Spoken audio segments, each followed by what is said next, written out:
Welcome back to the Mold Show. I am your host, Adam Horn. My co-host, as always, Sean McGrath.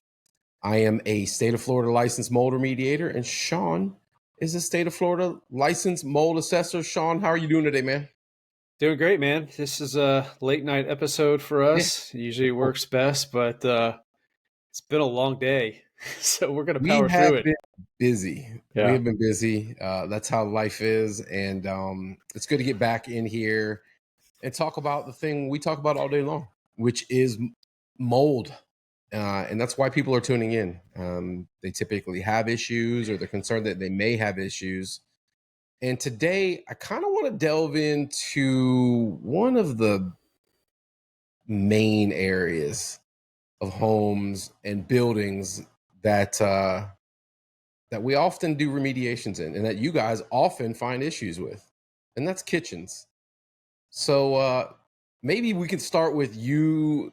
You know, what's your process, right, in the kitchen? You get a call from a homeowner, and they want you to do an all-encompassing type inspection. You get to the kitchen. What are you looking for in a kitchen, man?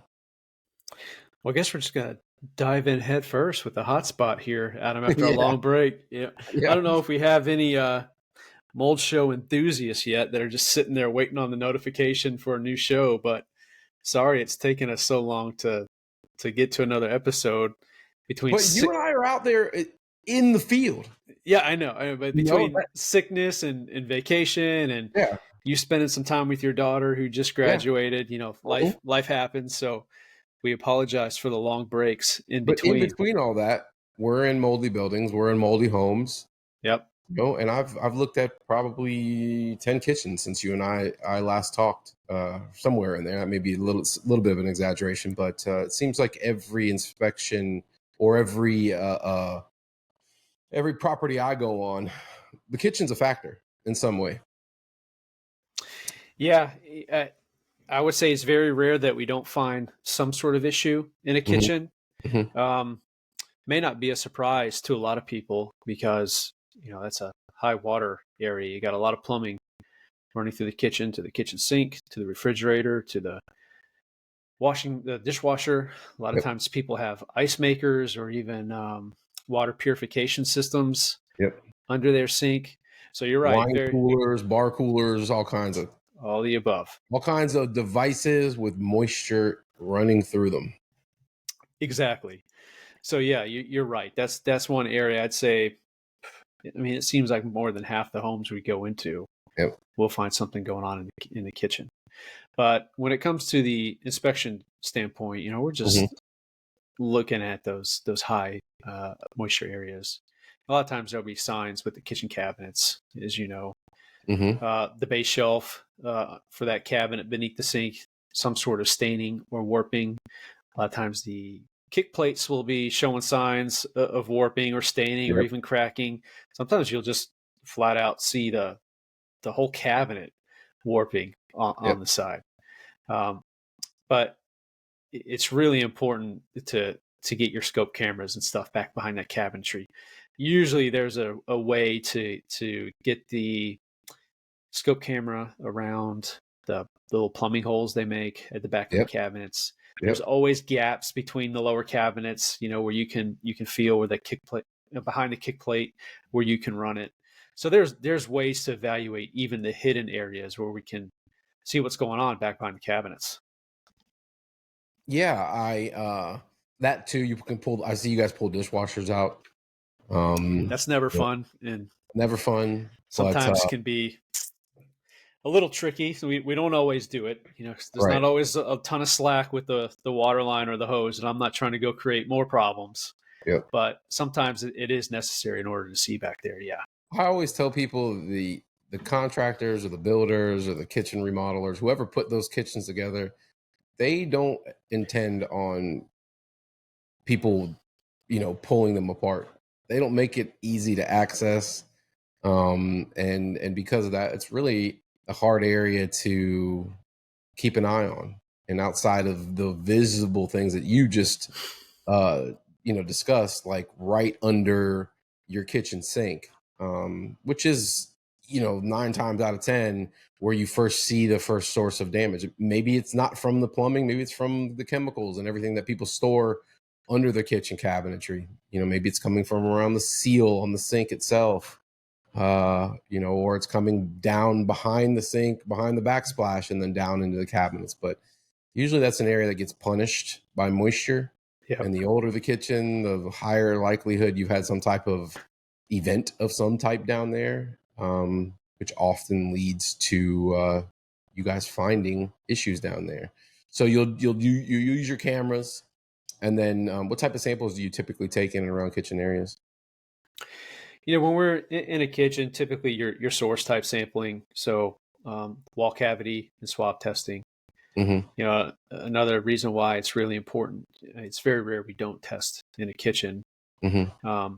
But a lot of times there's a history that's gone on there in the kitchen, and a lot of times we see where new cabinetry gets put on top of moldy drywall installed right on top of moldy drywall. So you mean the flipper? Yeah. The remodeling contractor doesn't go in there and remediate first? You know exactly what I'm talking about. And I'm sure some of our listeners are, some of our clients that have, we've helped them through that.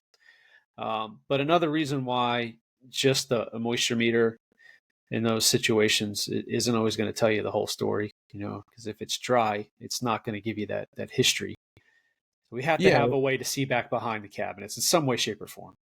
I tell people this all the time. Just because it was dry during inspection doesn't mean it's always been dry. And if there's signs of moisture, which is what we always look for first, right? There's a good chance at some point it had an exposure. And was it ever dried? Was it dried properly? Has there been a flood? And has there been mitigation done before? And what I mean by mitigation is, in some cases, people will have water damage events in their kitchen, and they'll hire a company to come out and dry the kitchen. And I say that with a lot of skepticism, because I see often where people do try to dry kitchens without doing it evasively. And if moisture is allowed to sit or stand under the cabinet, or the cabinet itself and the back of the cabinet between maybe the cabinet and the wall get wet, you're not going to be able to dry that with just a regular old dehumidifier and box fan typically. And so those are all often things that you guys will make us aware of, or the homeowner will make us aware of, or the business owner, and that always sends alarm bells off in my head, because you may not see it on the outside of the cabinet because those areas dry, or people go in and dry them, but underneath and behind the cabinetry they sit wet. And even if you're able to inject some air under there, it's usually not enough to get it dried completely, and it will stay wet. And that's really all you need to allow the growth process to begin. A lot of times too, Sean, there's windows right above those sinks too, right? If the kitchen bank is on an exterior wall, mm-hmm. Contractors love to put that little picture window right above the sink. And sometimes that's the source area. Yeah, it's the window.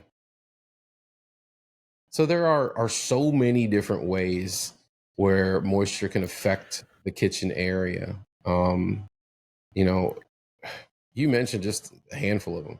Appliances, dishwashers, I think, are often a common culprit for water damage in those areas. And when it goes bad with those, it usually is pretty significant, because that's right installed into the kitchen cabinets. And I've even seen where people store their trash in their kitchen cabinets, and not trying to shame anybody here, but probably not a great idea to store, a container that stores liquids and trash and things like that inside of your cabinetry, because you just invite moisture to sit in there, and ultimately maybe it bleeds out or leaks out into the cabinets as well. So I've seen that be an issue too, with kitchen cabinetry. Yeah, I have too. And, a lot of times there's even evidence, that there's been a significant issue, some sort of catastrophic issue. How many times have you seen where the kick plates are hiding those huge holes that the dry out companies, Yep. drilled into the cabinets trying to Yep. push air and dry it out under there? Usually in those situations, we're finding mold issues under or behind the cabinets where it looks like there's been dry out attempts, Yeah. by a professional dry out company. Because if you don't pull those cabinets out, I mean, all that material is like a sponge. It's going to just retain that moisture and get the surrounding building materials soaking wet. Well, here's a scenario, right? You have a flood in your kitchen. You call your insurance company, right? They call out a big box and dry out company to come and dry your house, dry your kitchen, dry whatever areas got wet. A lot of times they're told to not be evasive. They're told to try to get it as dry as possible, but don't tear anything out, don't disturb anything. So they're already starting, without being, in a limited manner. They're not able to really get aggressive. Mm-hmm. And I've seen that on countless occasions where they have to go in and try to dry in place. But when you're drying plies of material, where you have materials stacked on top of materials, or like you stated, where they're just only allowed to drill holes in there and kind of inject air in space under the cabinet without getting behind the cabinetry, or where the cabinetry sandwiches together, two boxes sitting together. They're not able to do a really good job of it. And then they certify it as dry in a lot of cases. They'll tell the homeowners, "Yep, we dried it out properly," and the people think that they did what they were supposed to do, and that's not often the case. You really can't even take moisture readings down there on all the materials to determine if you've dried it properly. Yeah. You may be able to take a reading on the front of the cabinet, but what about all the three other sides, the underneath part of the cabinet, or like I said, the area where we see it all the time? What I mean by that is usually when we're involved, remediators involved, we're pulling the cabinetry out. And usually the areas we see the most visible growth is on the back side of the cabinet where it sits up against the wall. Maybe it's a bar wall or a knee wall, or an exterior wall of some type. Or you have all types of decorative finished carpentry on the back where it looks really, really decorative, and you have all these wooden columns and paneling and all that type of trim work on the back side of it. If that trim work gets moisture between it and the cabinetry, it will stay wet too. So we really haven't talked about the dry out process too much, and maybe we'll do an episode which we go into depth in regards to how that process should work. And I can speak to that because I'm in this industry, but you also know, because you see homes dried improperly on a pretty consistent basis, where the pitfalls may be. And since we're kind of focusing on the kitchen, those are some of the areas that we see it as a remediator. You'll see growth all over the back of the cabinet, and then under the cabinet, and then behind all the trim pieces and things like that. Because those areas were never allowed to dry properly, even with commercial drying equipment in there to begin with. And that's assuming that somebody did try to dry it, because I think for the most part, people see moisture under the cabinet or on the floor in front of the cabinet. Maybe they have an event of some type and they mop it up and they move on with their day, not considering all the moisture that could be trapped under it or in the material itself. And you're just asking for a mold problem in those types of scenarios. Yeah, I mean, talking about the dry out process would be a great idea because, if you've been through this before, a lot of times people are, relying on the insurance company to send out a company that knows what they're doing. But a lot of times, like you said, those companies have their hands tied, if you will, with what they can do in the moment, without pulling all the cabinets out like they're supposed to. And most homeowners don't know any better. They're just going to assume that what they're doing is, in fact, going to dry everything out in that area. But I could tell you, it's very rare that there's success when you don't physically remove everything that's been wet. Right. So if you don't remove those cabinets, how are we going to dry out the drywall back behind the cabinets? Yeah. And that's where that relationship between the mitigation company or the dry out company and the insurance company, to me, get a little bit sticky.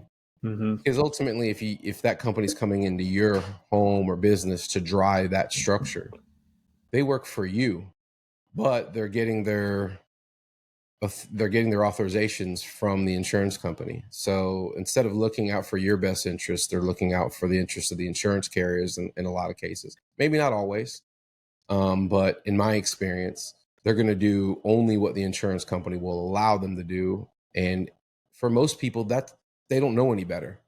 They're just under the assumption that they hired this company who's in that industry, right? Their job is to dry structures. You are hiring them and paying them good money to come out and extract the water and bring in commercial grade equipment to get that space dry. That's the reason they exist in the first place, is to come in and do that. And often they don't go to the they don't take the steps necessary to make sure all the materials are dry, not just the cabinets, but the flooring in the kitchen, the flooring around the kitchen cabinetry, which in some cases is wood or ceramic tile where moisture gets underneath it, or now what we see in a lot of properties, LVP. And yes, LVP is a moisture friendly material because it's vinyl, but that doesn't mean moisture can't get underneath it and stay there.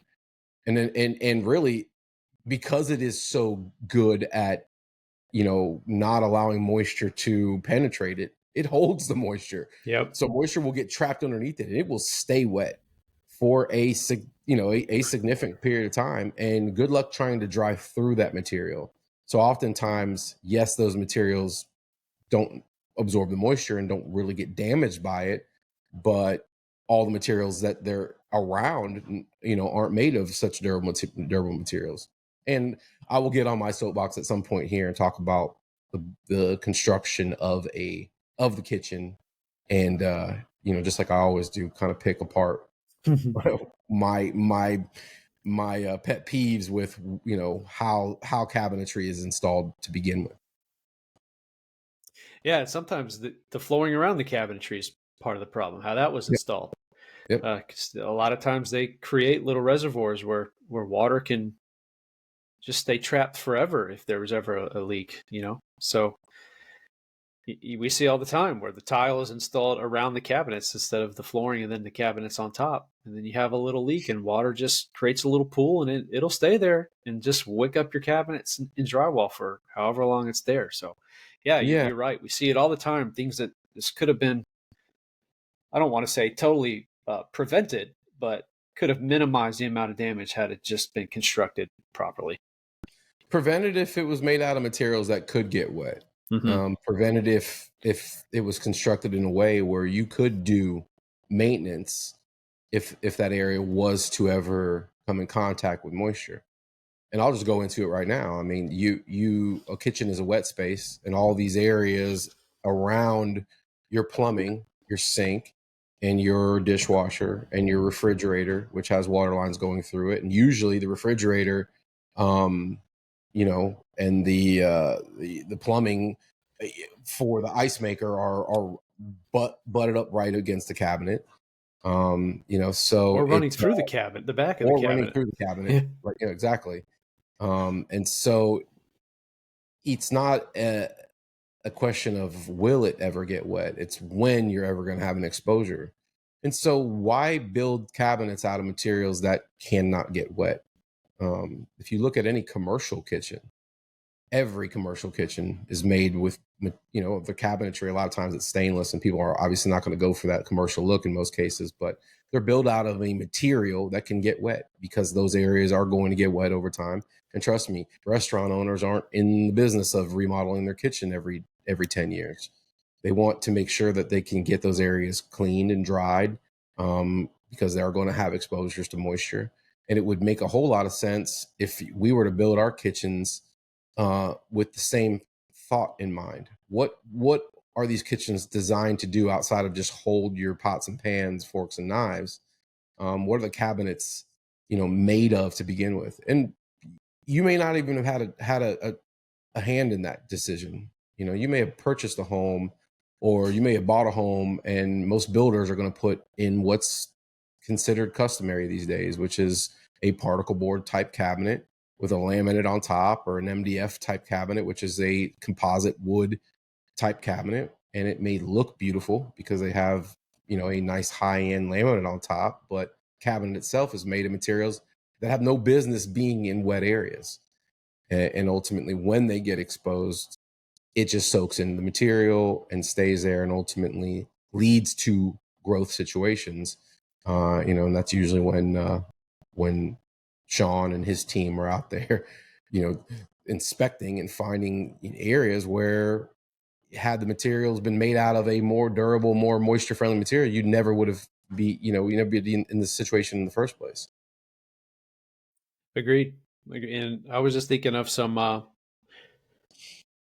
other common areas we'll find it in the kitchen. Sometimes it's just as simple as the grout for the backsplash not being sealed properly. You're sitting there washing your dishes, how many times a day. If that backsplash behind your sink isn't sealed properly, it will allow moisture to seep back behind that backsplash and into the wall. And a lot of times, sometimes even back behind the cabinetry. And that may not create issues right away, but over time, we're going to see mold starting to grow back there and trap moisture.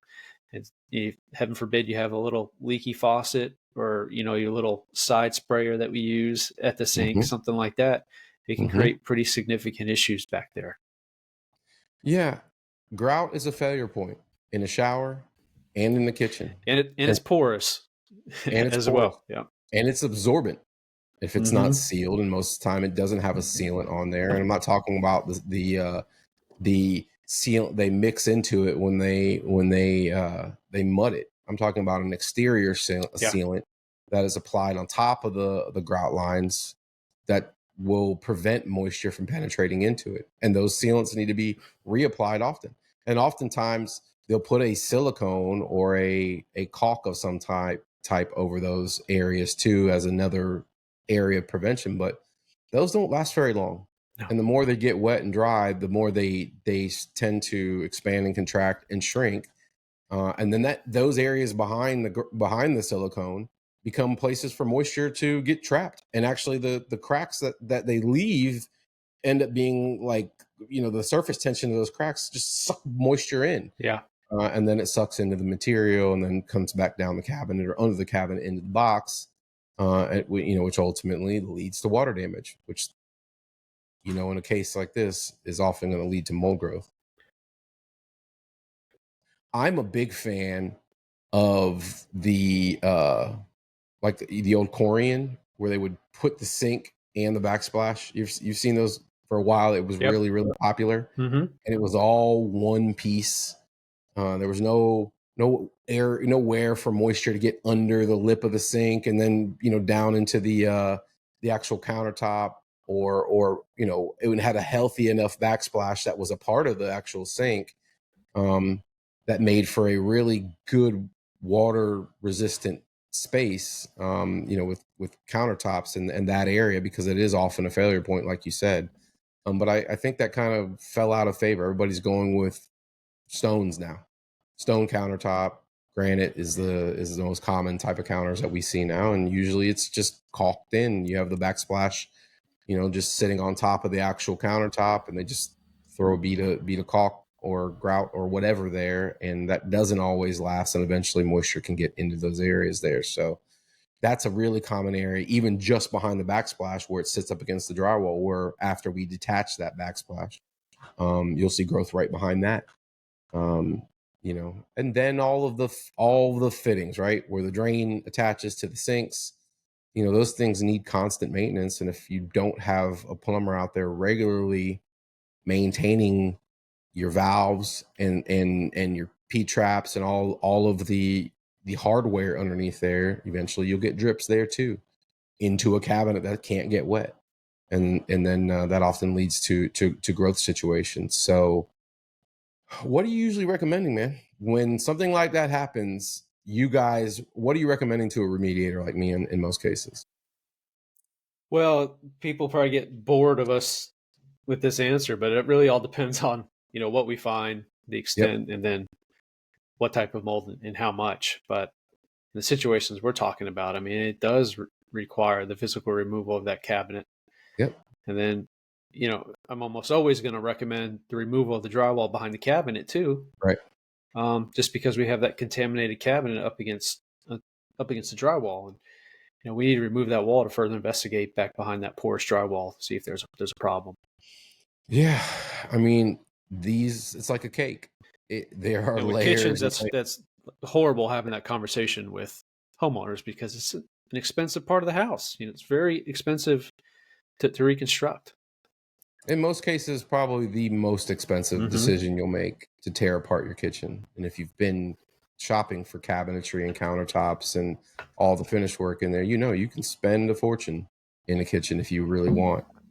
And it may look good, but it needs to function good, and it needs to be built industrially. And I will say that word every show we do, because that's the thought process here.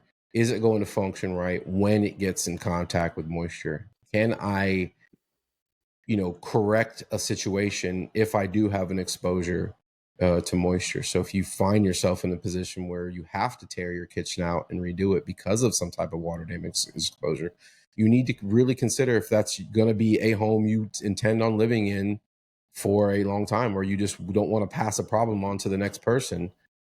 Rebuilding it, industrially with the intent to protect is important. So yeah, that's what I see on reports on a pretty consistent basis.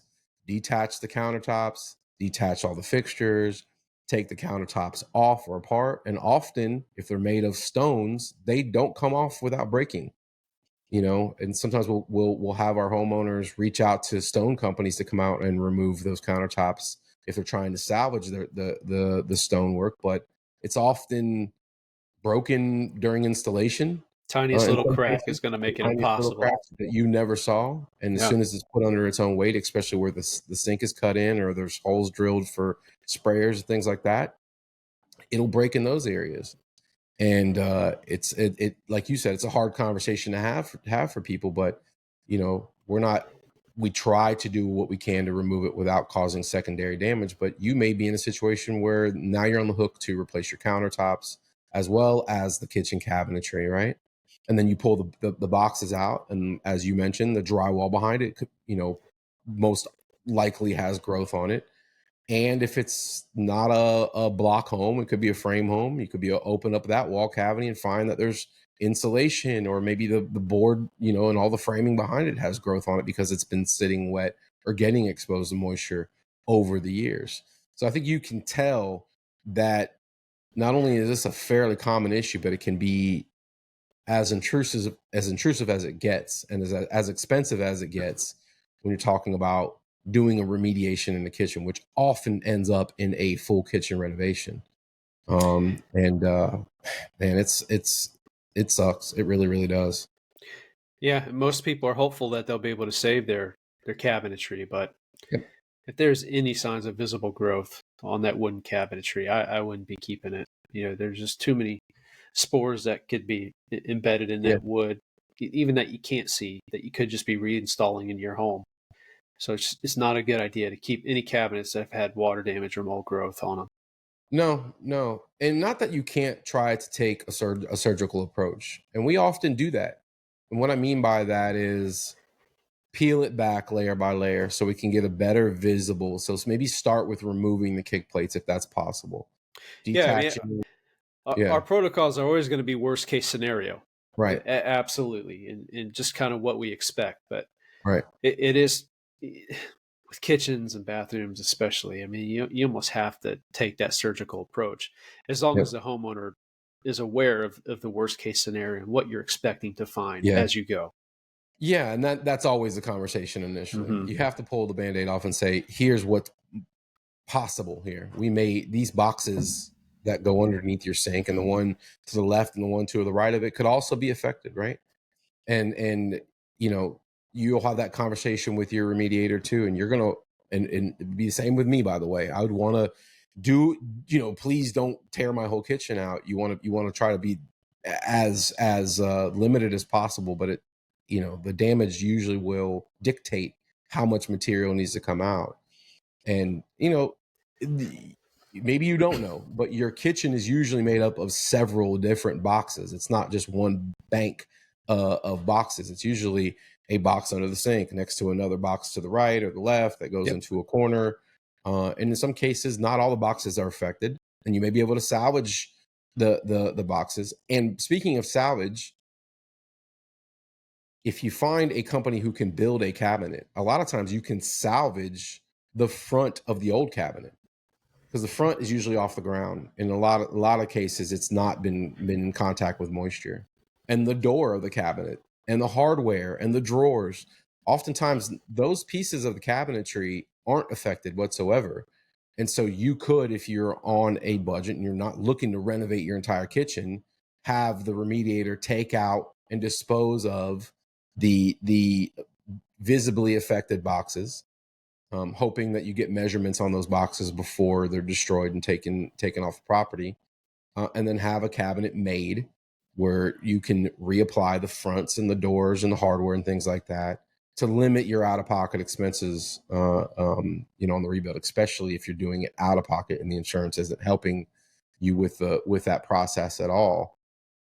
So everyone is different. Sometimes it's isolated.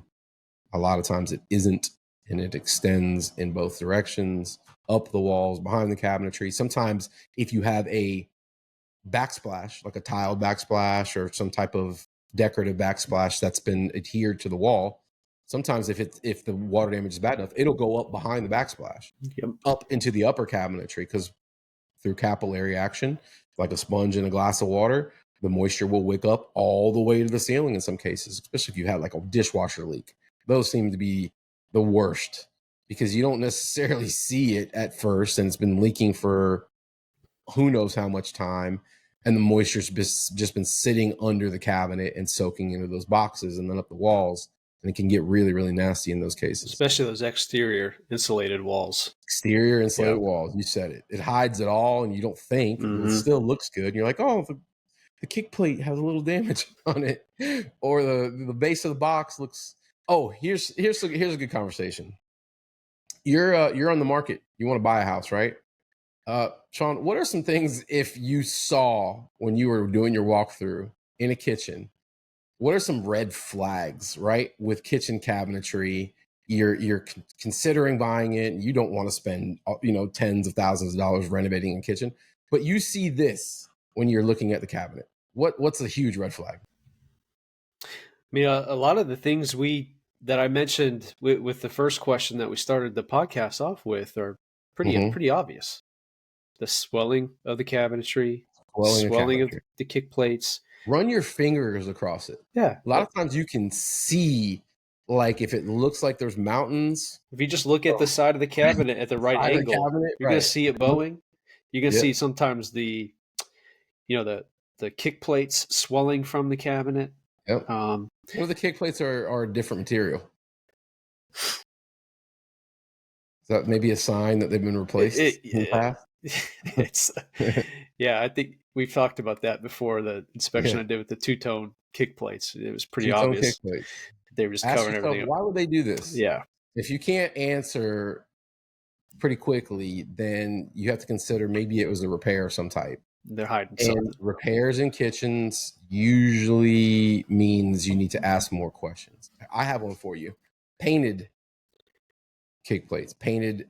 If underneath the sink, you open up the cabinet and it's been painted. What do you think about that? Yeah, a lot of times we'll see it painted. A lot of times it's pretty obvious it's been replaced altogether because it's not the same material.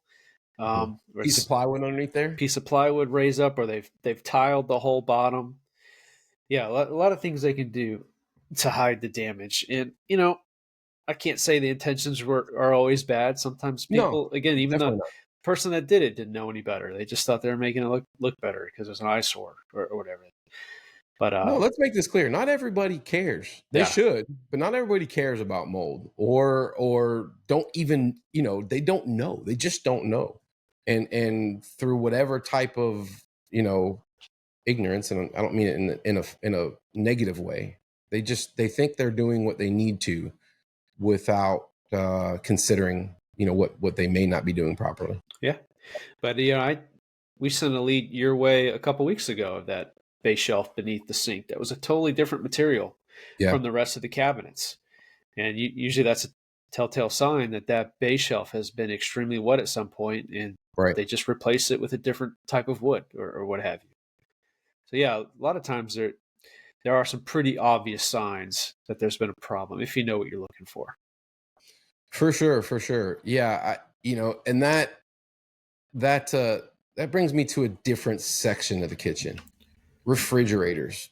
I've seen a lot of cases where the refrigerator itself is sweating. Maybe the refrigerator itself isn't insulated properly, or it's been jammed into a corner or one of those built-ins, and it's exhausting in the back, right? It's exhausting heat, humidity, and potentially moisture. What have you seen, in those cases in regards to mold growth? Yeah, I've seen where the back ices over a little bit. Yep. The back needs to be defrosted for whatever. I don't know what would cause that in an appliance like a refrigerator. That's beyond my expertise. But we've seen where around the water lines it starts to freeze up a little bit, and as it sweats and melts, will drip all over the floor and hit the wall. We see all the time where the water lines that connect to the refrigerator, like a lot of times they are on the wall right behind the refrigerator, and those leak sometimes. It's crazy the amount of mold we'll find in walls behind fridges at times. And not only that, it just kind of it pulls a lot of air, towards those components in the back. So a lot of times you see all the dust and dirt that's been pulled that way, and just creates a really nasty situation back behind the refrigerator. I feel like I got it in me today. I'm going to shame people. Pull your refrigerator out, people. Yeah. Every once in a while, it's a good idea to pull your refrigerator out. It needs to be cleaned back there anyway. Those needs to be clean. Behind the stove. It's gross. You know it. You know it. You dropped that bottle of crayon apple on the ground and you mopped up in front of it. You did that, and it went underneath the refrigerator, and you didn't clean it. Where do you think that moisture went? It's a good idea to pull it out and clean and inspect behind it. I'm not saying you have to do it every month, but let's just say biannually wouldn't be a bad idea to peek behind there or pull it out and look and clean all that nastiness that collects all the Cheerios and all the dog food and all the baby toys that slid under there. It's a good idea. The two nastiest places in a house, without a doubt, behind the stove and behind the refrigerator. I put washer dryer in that conversation. You could throw that in the conversation. Those are a little more difficult for us to pull out, depending on how much slack we have. Yes. But by and large, those are the two nastiest places. And there's usually like lint from the last 25 years back behind there too, because that little corrugated piece of exhaust doesn't attach to the dryer very well, where the dryer lint and everything goes through, and it's pretty nasty back there. But in a kitchen, pretty nasty. Between your stove, where all that nice grease just falls between the gaps of your stove down into your cabinetry and just soaks up into the cabinets and down on the floor underneath the stove. Nasty spot too. And those are usually huge places where we find molds and mycotoxins harboring and all that dust and stuff too. Great historical places for all those mycotoxins to be hiding. So, and if only those cabinets next to the stove was made of materials that could get, wet. I'm not saying you have to have metal cabinetry, although not a bad idea. And I was watching American Pickers the other day. Side note, right? I'm gonna go off on a tangent here. Great show. As you can see, I got all these old signs behind me, and I change them up every once in a while. This lady brought in like a sample thing from a door-to-door cabinet salesman from like the 1940s or whenever. I guess when people used to go door-to-door and sell kitchens. And it was a metal kitchen cabinetry. I guess that became really, really popular at some point, and they were installing metal cabinetry into people's homes. Big fan of that. I would love to see it come back. I would love if you had aluminum cabinets or steel cabinets in your kitchen on feet on casters, which, you could just probably detach at some point if you needed to get in or behind, your kitchen area, because at that point, you're building it industrial, right? And maybe while you're doing that, you use material other than drywall. in and around those spaces too. That would be smart. I don't know. I think it's IKEA that has cabinetry where you can just pull the kick plates right off to look up underneath, clean up underneath, and cabinet on feet. Then they just I think it's either magnetic or clamps. I can't remember. It just clamp right back onto the feet. So it's not the best material, but the idea, the IKEA material, not the best, not the worst either, by the way. But I like it. At least they're thinking in a forward direction. And the trend I like in bathrooms now is people are hanging their vanities on the walls so that there's space underneath the vanity, which big fan of as well. That's a good idea because moisture from your toilet or somewhere is going to try to creep over to the vanity cabinet in that space. And so, I know some of you probably feel personally attacked right now because we're describing a condition in your kitchen and you're watching this podcast for a reason. So, we're here to help, we're not really, shaming you, but anywhere there's plumbing in a kitchen or an appliance that has moisture, it requires you doing some type of regular maintenance on. And I know I'm guilty of it too. Yeah. How many times have I had my dishwasher maintained? Probably never. And so, I'm guilty too, and I'm in this weird industry. So don't feel too bad, but it is an area you should probably look at, especially if you feel you could have exposures in there. And if we just talk about preventative measures in this area just for a minute or two, because they're pretty easy measures that are just neglected. Just take a look under your sink every once in a while. It's amazing how much you could catch just by taking a look under your sink.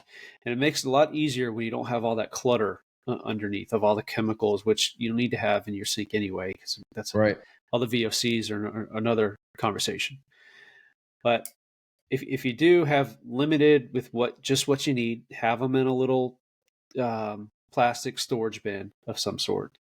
Be a great idea to have some sort of mat under any of the water supplies with maybe a little water meter on there that can alarm you. Yeah. When you get a little bit, they're not expensive to buy those, whether the ones that just make a noise, or you can even, I think they have some that are Wi-Fi and you can set up via app to give you alarms. So have some sort of mat under there, under the water areas with that water alarm, especially if you have the water filtration systems under your sink, because those things are notorious for leaking. Not usually catastrophic leaks, but small drips that over time people don't catch because they're crammed under that sink and there's not a lot of visible access under there. So if you can fit some sort of mat to catch whatever's there, have a little water sensor that'll alert you if there's anything going on there. And then just pull your refrigerator back every once in a while and clean back behind it. That way you can check to see if there's leaks. Same thing with the dishwasher. You don't have to necessarily pull it out, but there's that little kick plate at the bottom you can take off, get you a flashlight, and you'll be able to see if there's any water damage or moisture down there. So and you don't have to do it all the time, but maybe just write down some alerts on your calendar, monthly, quarterly. Take a look and make sure measures are in place to help you catch any type of leak. Yeah, and if you've ever had to replace the kitchen or going through the process of right now of having to remediate your kitchen, you'll understand the costs associated with it. Not just from a monetary perspective, but from a health perspective. Living in an environment in a space like that, which you are in regularly along with your family, which you probably spend a lot of time in, because who doesn't love to cook and entertain? And cleaning. I know I do. Yeah, and it's worthwhile to know what you're dealing with. This out of sight, out of mind mentality is just going to cost you in the end. And I hate tearing out perfectly good kitchens, visibly beautiful kitchens, and I've torn out some unbelievable kitchens that you would never know just looking at them that are harboring all of this water damage. And they spared no expense in building them, but it was only for the visual and not for the not for the function. and I think there's probably a happy medium, right? You can still have the kitchen of your dreams. You can still have that Pinterest kitchen, but it just needs to be designed with intention. And one of the intentions you need to have is what's going to happen if this area gets wet, and how am I going to be able to dry it, and how can I limit the damage caused by a leak from underneath my sink, so I'm not having to remodel my kitchen every time I have a water damage event. Because you can do everything right, and a line a line can pop underneath the sink. One of the valves could go bad, and then you have a flooded kitchen. Wouldn't it be nice to, even in the worst case scenario, be able to salvage all your cabinetry after the fact? Or because you designed the box that holds and stores all of your plumbing, properly, that if it does get wet under there, it is just a matter of mopping up the moisture and fixing the plumbing leak, and not being concerned that it's then found its way into all the other areas of your kitchen. So, that would be helpful. But from the perspective of too late, right? We already have an issue here and we're concerned. I think we've kind of talked about what those processes look like, and they usually involve evasive tear out or removal of cabinetry, and then the layers in and around those areas.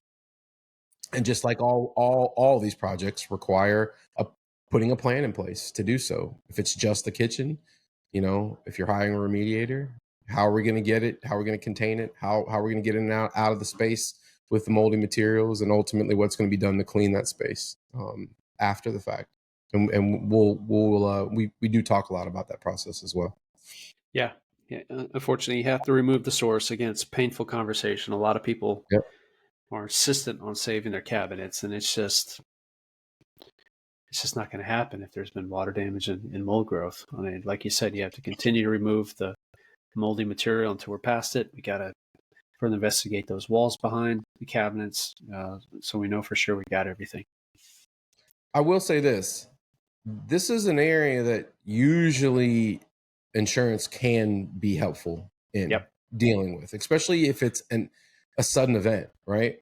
Yeah. You did have a pipe break under your sink. You did have a water event under or in those areas that you can point to and say, hey, this occurred. Chances are you are going to get some help from your insurance carrier. We also will be having, or hopefully, having an episode here coming up where we talk about the insurance side of things and some of the pitfalls people find themselves, in, or some of the difficulties people have in navigating the insurance claims process, and what exposures often, are good candidates for claims, and which ones you're probably looking at, facing a denial. And so maybe we'll get an expert in that field on with us as well to kind of help us talk about that process too. But yeah, kitchens, I know just from experience, a lot of my clients do get help from their insurance carriers, not only on the remediation, but the ever expensive rebuild of their kitchen. So consider that. Yeah, it'd be great to have someone like that on, because while you are more likely to get help in that situation, it still takes a strategy to make sure that the claim is set up properly to get the most out of that claim. And a lot of that requires a proper inspection, and then having the remediation estimate up front so you know what you're getting into. And then a lot of times you can attack it from a water damage standpoint as well, not just mold, where they're going to cap you at a certain amount. So yeah, hopefully you said it. Yeah, you said it. And I'll speak to that in a little bit more detail. Yeah. Your policies have limits. Mold typically has a low limit for most people anyways. So consider you may get more out of a water claim than you would out of a mold claim, but that's not really our area of expertise, which is why we want to get somebody on who has that experience. Although I am a former state of Florida licensed insurance adjuster, things change over time. So we'd love to get somebody on who really knows the ins and outs of that process. But back to what we were talking about, and this does tie into the insurance thing. Getting independent assessments outside of the companies that the insurance carriers send in there, like just trusting their drying company to tell you, yep, we did our job and we dried it properly, or just to trust their adjuster to visibly inspect the area and say, no, there's no damage here, probably isn't enough and hiring an assessor, an independent assessor like Sean at Certified Mold Assessments, just from the moisture assessment, even if you're not even worried about having a mold problem, you want to know the extent of the water damage. Yep. Having somebody there as your advocate who can paint a full picture with, using top of the line modern techniques to try to determine the scope and breadth of the damage. It's important because you don't want them to limit it and then find out 10 years down the road that, oh crap, that claim, that wasn't just the cabinet underneath my sink. It affected all these other areas too, and this and that. And so we get that all the time where people say, I had a claim for that years ago, and look at this, the damage wasn't just this little small spot, it was half my kitchen. And they were told by the insurance carrier or their representative that it was minimal and less than the deductible, and they didn't even get a check for it. Mm-hmm. And going down that avenue. So hiring your own advocates and your own experts, worth it, especially in a kitchen, specifically in a kitchen. You really want to know what you're dealing with so you can make an educated decision on how to attack it, especially if it requires remediation, because I wouldn't trust an insurance company to tell me how a kitchen should be remediated. I want a remediator or a mold assessor to tell me how it should be remediated and what needs to be done in order to remediate it properly. Don't just take their estimate or their settlement, lying down. You should ask questions for sure. 100%. I'm glad we talked about this. I was doubting we could make a full episode out of it, but we proved me wrong here. No, man, I tear out so many kitchens. Oh, and you said it, man. Like I feel for people. It sucks. Yeah, it does. Really, I know. I know how expensive they are to rebuild. Obviously, I know intimately how expensive they are to remediate in a lot of cases.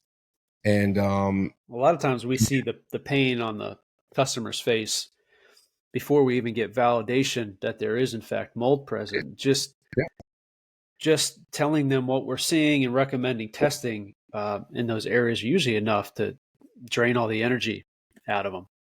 And it's huge. Yeah, you might have 2 bathrooms, right? You may be able to tear out a bathroom and use your second bathroom during the remediation renovation project. If you're tearing out your kitchen, or you're hiring a remediation company to come in and then you have a rebuild process, you could be talking about months without a kitchen. And if you have a family, how hard is that to function in a home without a kitchen? In a lot of cases, insurance then will help step into and find you, potentially another place to stay during a kitchen remediation and renovation. Because this one hurts, man. This is a big one. And I often see the repercussions, and like you said, it's tough for people to deal with, especially if it is a major remediation and not just an isolated one. None of them are really in and out, but if you're able to just kind of isolate it to a small section of the kitchen, it's not nearly the process, but in a lot of cases it's not. It's the whole deal. And you're at least tearing out all the base cabinetry and things like that, and man, that's hell for people. Yep. Well, look forward to talking about the insurance side of things here in the future. We're hoping to record good segue into the next one, I think. Oh yeah. And we're hoping to record hopefully later this week. We're pretty sure it's going to be later this week with a guest. So stay tuned for that. Look for updates on our Instagram page. And I know we have 2 or 3 others that are committed. We just got to figure out dates to get those guests on. So we're excited about what's to come here with the Mold Show. Yeah, and before we go, man, we encourage you guys, reach out to us either on the comments here, or professionally reach out to us if you have any questions, even if you're in a different part of the country or in a different country, period, and you have questions about the process and you just want to get more information or just talk about your scenario. Maybe you're in the middle of it and it doesn't sound anything like what we're talking about, and you want to ask us about the process. Please reach out. Leave a comment below, like and subscribe, and we'll help help you figure out your next move in these situations. So yeah, I echo that. The easiest way is probably just to leave a comment on our YouTube page on the video, or just write your question on one of the posts, direct message us on Instagram. Yep. We'll get you in contact with someone that can help, whether it's, us at Certified Mold or Adam at All Pro. Yep. We'll figure out a way to answer your question. Awesome, man. Look forward to the next one. All right, Adam. Glad we got a chance to do this finally. Yeah, definitely, man. Been too long. Back on the horse. Yeah. Good night. All right. Good night.